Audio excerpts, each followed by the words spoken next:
Civilizações africanas. Candaces. Poder feminino. Conhecimento aurífero. Reino Kush. Aqui, no História ao Quadrado.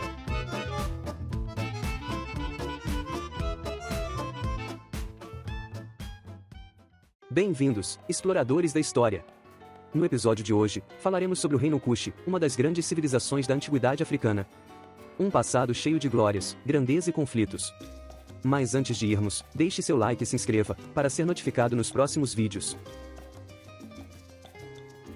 O Reino Kush, uma civilização antiga que prosperou no nordeste da África, emergiu como uma potência no cenário histórico entre 1070 a.C. e 350 d.C. Sua origem remonta ao Vale do Rio Nilo, uma região estrategicamente localizada que se tornaria o berço de uma sociedade notável. Estabeleceu-se no Vale do Rio Nilo, proporcionando não apenas recursos naturais abundantes, mas também uma posição estratégica para o comércio e a defesa. Ou seja, uma área rica e propícia ao desenvolvimento. Situado nas proximidades da segunda catarata do Nilo, desfrutou de uma posição geográfica única. Essa localização estratégica não apenas conferiu vantagens defensivas, mas também permitiu controle sobre rotas comerciais cruciais, fortalecendo a economia e a influência política do reino. Apesar do clima árido, a região era favorável à agricultura, e proporcionou condições ideais para o desenvolvimento de comunidades agrícolas, contribuindo significativamente para a estabilidade e o crescimento do reino. O Reino Kush compartilhava uma fronteira com o Egito, estabelecendo uma dinâmica complexa entre as duas civilizações. Essa proximidade levou a influências mútuas, confrontos e alianças, tornando a fronteira com o Egito um elemento crucial na sua história e evolução.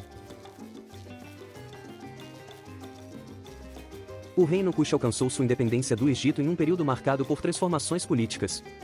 Após séculos de influência egípcia, os líderes cuxitas consolidaram sua autonomia, estabelecendo as bases para uma civilização única e distinta.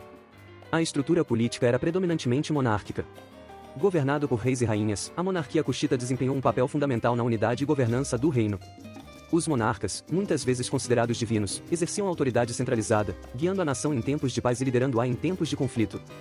Apesar da monarquia centralizada, as lideranças comunais desempenharam um papel significativo na escolha do líder máximo. Em alguns casos, a eleição do rei era resultado de um consenso entre líderes locais e representantes das comunidades. Essa abordagem proporcionava uma sensação de participação popular na governança. Os líderes buscavam orientação divina, consultando os deuses por meio de rituais e práticas religiosas. Essa ligação entre o governo e as divindades não apenas influenciava as políticas, mas também fortalecia a coesão social e cultural do reino.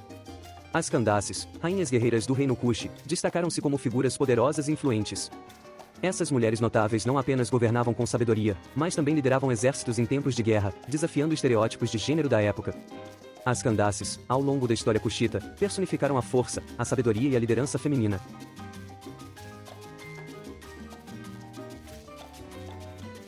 O Reino Kush absorveu elementos da cultura egípcia, refletindo-os na arquitetura, artes e religião. As trocas culturais entre os dois reinos enriqueceram a identidade cuxita e testemunharam a adaptação criativa a partir da reinterpretação à adaptação cultural. Adoravam uma variedade de deuses e deusas, cada um associado a diferentes aspectos da vida cotidiana, natureza e espiritualidade. Essa diversidade de divindades contribuía para a complexidade e a riqueza da experiência espiritual no reino. Na economia, o fértil Vale do Nilo permitiu a prática da agricultura, garantindo uma base sustentável para a sociedade. Já as rotas comerciais estratégicas conectavam o Reino Kush a outras civilizações, impulsionando a troca de bens, conhecimento e cultura. O reino ganhou destaque por suas ricas minas de ouro, uma valiosa fonte de riqueza e prestígio. Sua extração era uma atividade econômica importante, impulsionando o comércio e fortalecendo a posição do reino na arena internacional. O ouro cuxita era cobiçado e amplamente negociado. Um dos traços distintivos dos cuxitas era o importante papel das mulheres na sociedade. As líderes femininas, conhecidas como Candaces, governavam com firmeza e também desempenhavam papéis estratégicos em questões militares. O poder feminino era uma força impulsionadora na política, cultura e nas realizações do reino.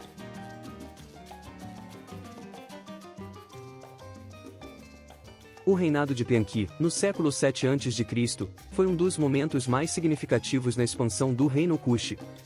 Ele emergiu como um líder visionário, consolidando territórios e pavimentando o caminho para uma expansão que redefiniria a história da região. O ápice da expansão do reino foi a conquista do Egito e da Líbia durante o reinado de Pianqui. As forças cuxitas, impulsionadas pela determinação e tática militar, assumiram o controle dessas terras, estabelecendo uma presença cuxita notável na região. A conquista do Egito levou à ascensão dos faraós negros, uma dinastia cuxita que governou o Egito por um período significativo.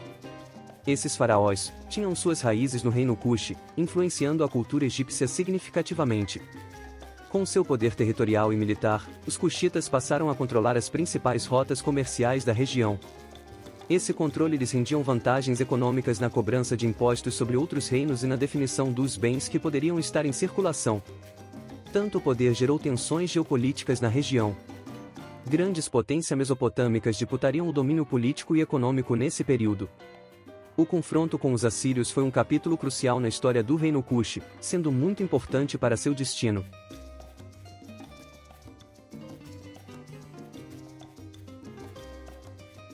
O declínio do reino Cuxi ocorreu por uma série de eventos, e a invasão assíria figura como um dos fatores determinantes. As forças assírias, em busca de expansão territorial, impuseram pressão militar sobre o reino, enfraquecendo suas defesas e iniciando um período de desafios significativos. O reino também enfrentou ameaças da região de Ashum, onde uma invasão contribuiu para o declínio do poder cuxita. Essa pressão adicional, combinada com outros fatores, desencadeou uma série de eventos que resultaram na perda de territórios e influência política. O enfraquecimento das forças militares cuxitas, resultado das invasões e conflitos constantes, desempenhou um papel importante no declínio do reino. As dificuldades em manter uma defesa robusta tornaram-se um fator determinante na perda de controle sobre vastas extensões de território. O reino perdeu progressivamente o controle sobre as rotas de comércio. Essa interrupção das rotas de comércio prejudicou a economia cuxita, levando a uma redução significativa no fluxo de recursos e riqueza para o reino. A combinação de invasões, enfraquecimento militar e perda das rotas de comércio precipitou uma crise econômica e política no reino Cuxi. As fundações que sustentavam a civilização cuxita começaram a ruir, resultando em desafios internos e externos que, ao longo do tempo, contribuíram para o declínio final dessa grande civilização.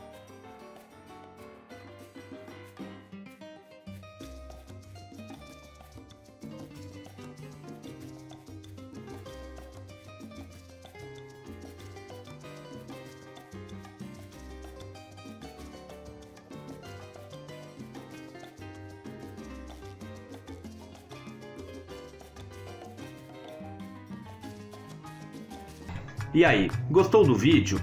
Então, deixe o seu like, aproveita e se inscreva. E ative as notificações para não perder nenhum dos próximos. Acesse esse e outros materiais no meu site, historiaaoquadrado.com. Eu sou o professor historiador Giovanni Bernini. Deixe sugestões nos comentários.